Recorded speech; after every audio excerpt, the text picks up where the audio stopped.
الحمد لله الذي هدانا لهذا وما كنا لنهتدي لولا أن هدانا الله أشهد أن لا إله إلا الله وحده لا شريك له وأشهد أن محمدا عبده ورسوله اللهم صل على محمد وعلى آله ومن تبعهم بإحسان إلى يوم الدين أوصيكم ونفسي بتقوى الله فقد فاز المتقون قال الله تعالى في كتابه الكريم أعوذ بالله من الشيطان الرجيم بسم الله الرحمن الرحيم يا أيها الذين آمنوا اتقوا الله حق تقاته ولا تموتن إلا وأنتم مسلمون صدق الله العظيم.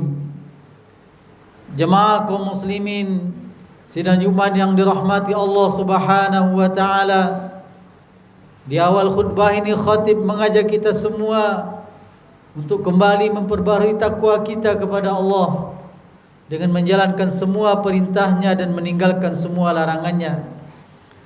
Marilah kita senantiasa tingkatkan kesyukuran kita kepada Allah Subhanahu wa taala yang tidak pernah berhenti mencurahkan rahmat dan nikmatnya kepada kita.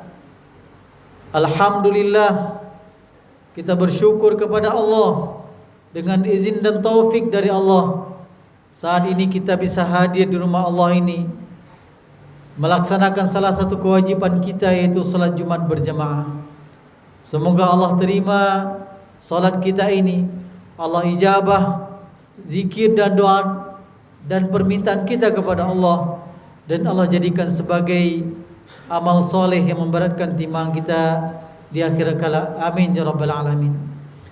Salawat dan salam kita kirimkan kepada qudwah dan tauladan kita Nabi Muhammad sallallahu alaihi wasallam, dengan senantiasa membasahi lisan kita dengan salawat, memperbanyak salawat, wabil khusus pada hari Jumat ini yang kebaikannya itu akan kembali kepada kita, sebagaimana Rasulullah SAW menyebutkan dalam hadisnya, man shalla alayya salatan sallallahu alaihi biha asyara, siapa yang berselawat untukku, kata Rasulullah SAW, maka Allah berselawat untuknya 10 kali. Ada kelipatan kebaikan yang kita terima dari setiap salawat yang kita ucapkan. Allahumma salli ala Muhammad wa ala ali Muhammad. Jemaah kaum muslimin sidang Jumat yang dirahmati Allah Subhanahu wa taala, sering kita diingatkan dalam setiap penyampaian, dalam setiap khutbah, dalam setiap ceramah, mengingatkan kita tentang kesyukuran dan tentang banyaknya nikmat Allah Subhanahu wa taala yang kita terima, yang kita rasakan. Dan Allah Subhanahu wa taala dalam Al-Qur'an menyebutkan bahwasanya kita tidak mampu menghitung nikmat Allah. Wa in ta'uddu ni'matallahi la tuhsuha. Jika kalian berusaha untuk menghitung nikmat Allah, maka niscaya kalian tidak akan sanggup untuk menghitungnya. Saking banyaknya nikmat Allah yang kita terima.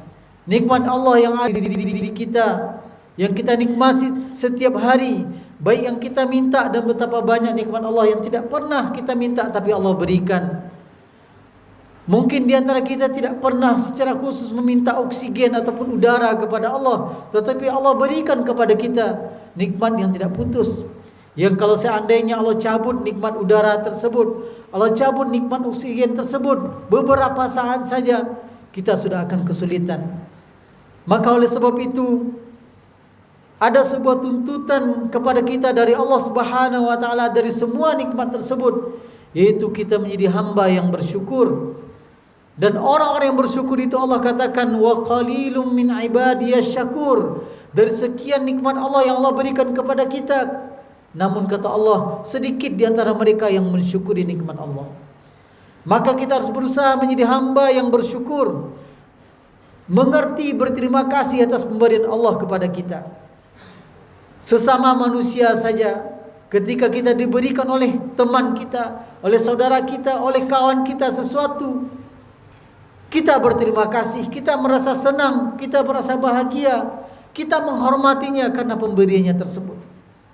Sedangkan pemberian Allah begitu besar, begitu banyak, tidak ada batas dan terus berkelanjutan.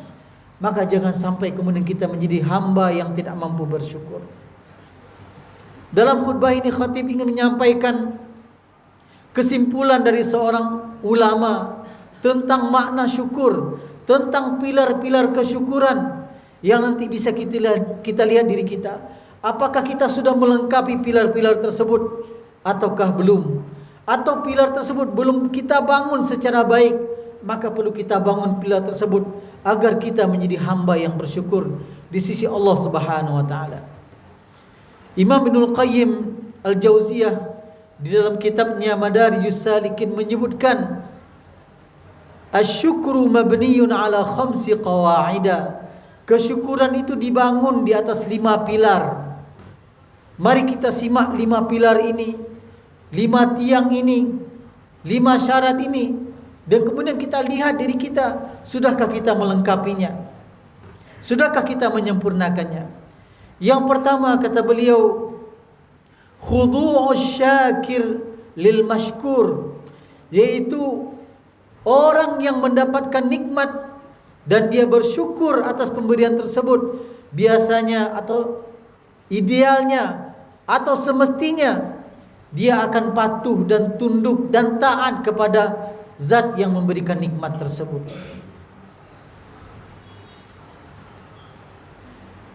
Maka mari kita lihat diri kita masing-masing. Sudahkah nikmat yang Allah berikan kepada kita sebanding dengan ketaatan dan kepatuhan kita kepada Allah Subhanahu wa taala? Masih ada di antara yang mengaku sebagai hamba Allah, yang menikmati nikmat Allah setiap hari, namun ketika ada aturan Allah, ketika ada hukum Allah, merasa keberatan dia, sulit untuk taat dan patuh kepada Allah. Berarti ini ciri-ciri dia tidak menjadi hamba yang bersyukur atas pemberian Allah. Allah katakan dalam Al-Quran, wa ma kana li mu'minin wala mu'minatin idza qada Allahu wa rasuluhu amran ay yakuna lahumul khiyarah. Tidak layak bagi mukmin laki-laki ataupun perempuan, ketika Allah sudah menetapkan suatu hukum, tidak layak bagi mereka untuk mengambil hukum yang lain. Tidak ada pilihan lain kecuali patuh dan taat kepada ketentuan Allah. Masih ada yang mungkin merasa berat untuk menutup aurat, masih ada yang merasa berat untuk mematuhi aturan dan hukum-hukum Allah. Ini menunjukkan belum punya kesiapan untuk mensyukuri nikmat Allah Subhanahu wa taala. Masih ada yang mungkin merasa berat menjalankan kewajiban secara baik, apakah itu solat wajib atau ibadah-ibadah wajib lainnya.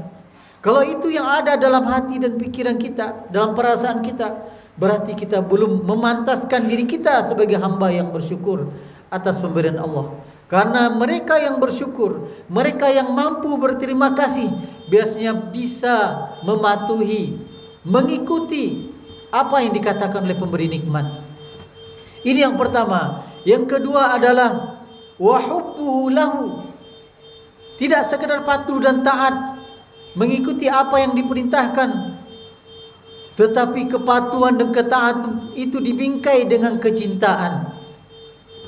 Maka mereka yang patuh kepada Allah dan dibingkai dengan dengan kecintaan, maka semua perintah-perintah Allah, semua hukum-hukum Allah dijalankan dengan penuh sukacita. Tidak ada menjadi beban. Ketika ada puasa Ramadan, maka menahan haus dan lapar itu bukanlah sebuah beban.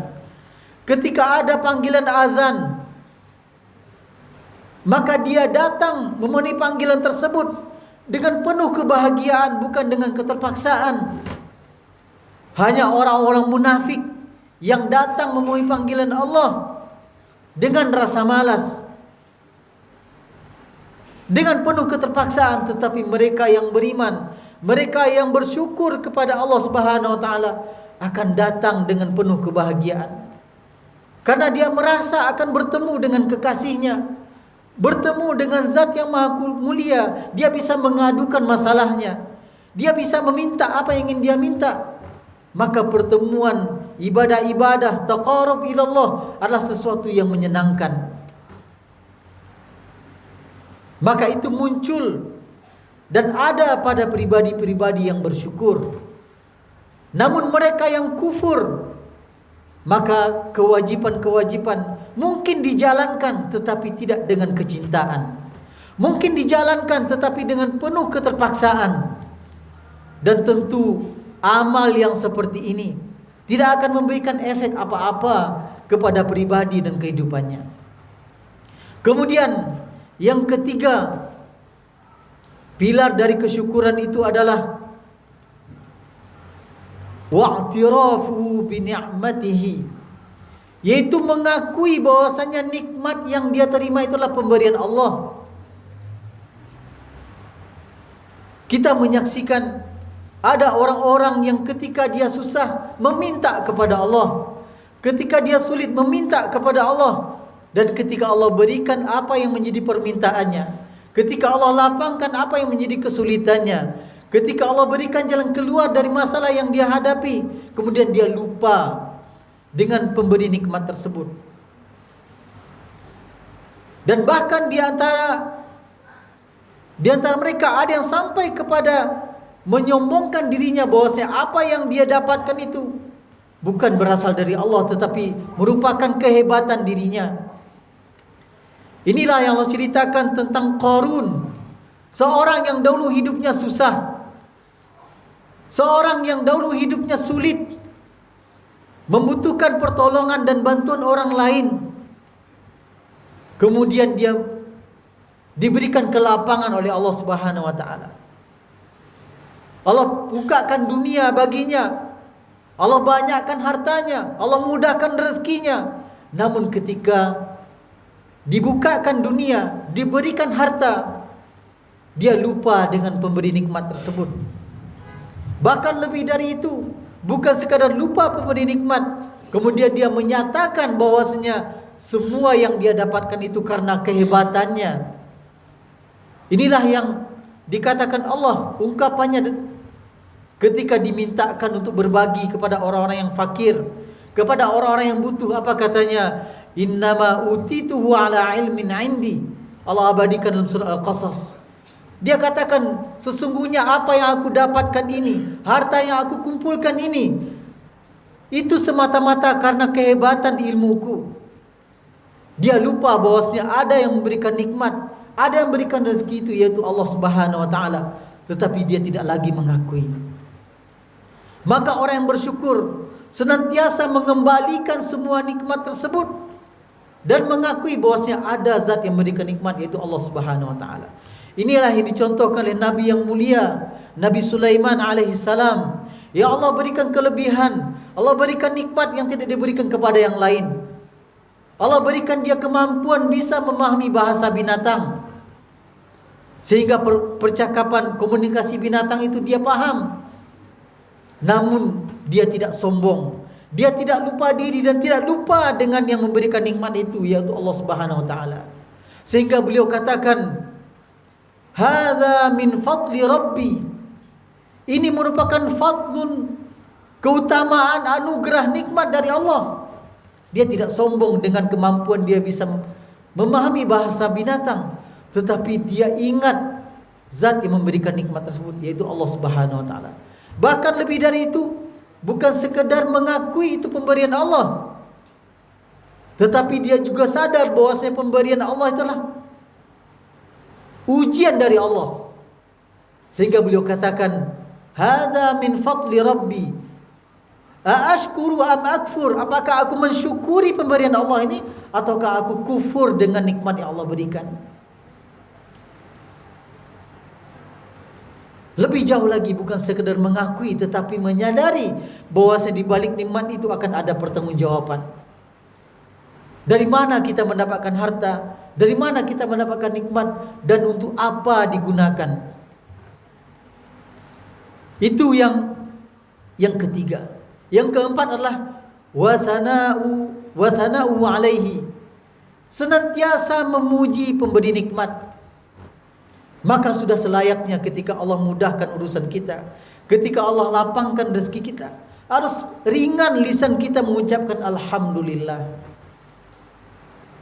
Ada orang tidak terbiasa mengucapkan kalimah thayyibah. Allah berikan rezeki kepadanya, Allah mudahkan urusannya, justru yang keluar dari lisannya adalah kalimat-kalimat carut. Kenapa? Tidak terbiasa dengan kalimat thayyibah. Padahal semestinya ketika dia sadar bahwasanya kemudahan yang dia dapatkanlah nikmat dari Allah. Ketika dia sadar rezeki dan dunia yang Allah bukakan untuknya berasal dari Allah, maka semestinya yang terlontar dari lisannya adalah as-sana wal hamd, itu pujian dan penghormatan kepada Allah Subhanahu wa taala. Maka mari kita biasakan kalimat thayyibah seperti kalimat alhamdulillah ketika Allah mudahkan urusan kita, ketika Allah berikan kesehatan kepada kita, ketika Allah lapangkan jalan-jalan kita, maka kita biasakan lisan kita basah dengan kalimat tahmid, kalimat pujian kepada Allah Subhanahu wa taala.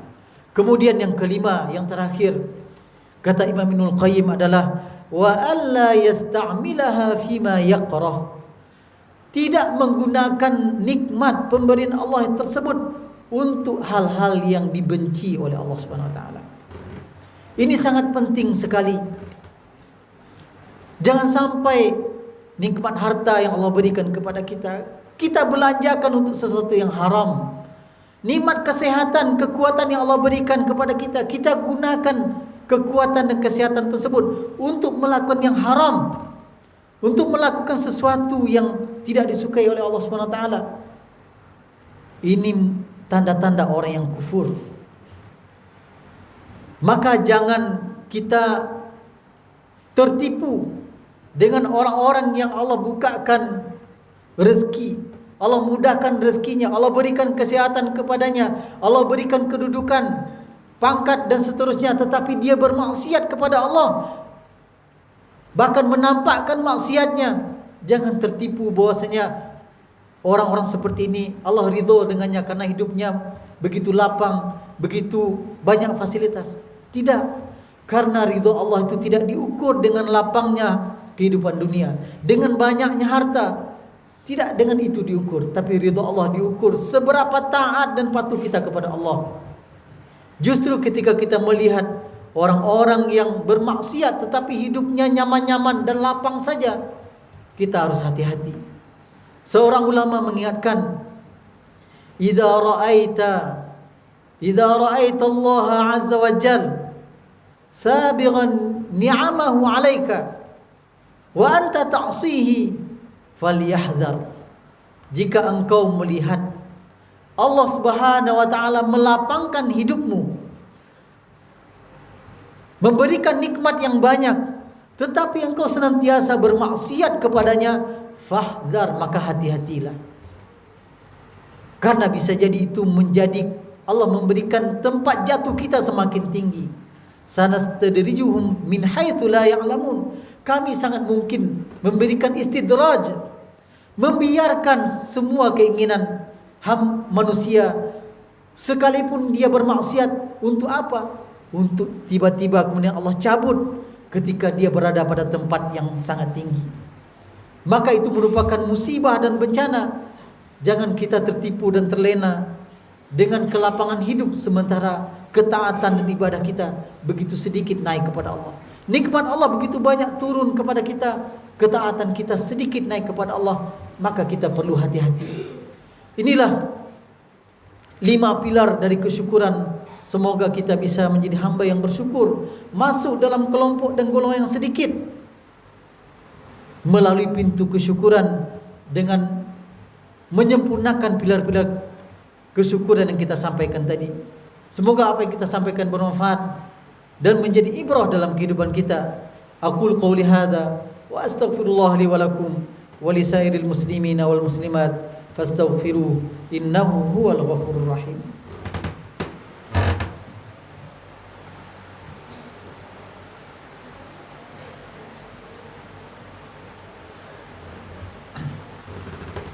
Alhamdulillahilladzi bi ni'matihi tatimmus shalihat wa bi fadlihi tatanazzalul barakat wa bi mannihi tuhitu bina ar-rahmat.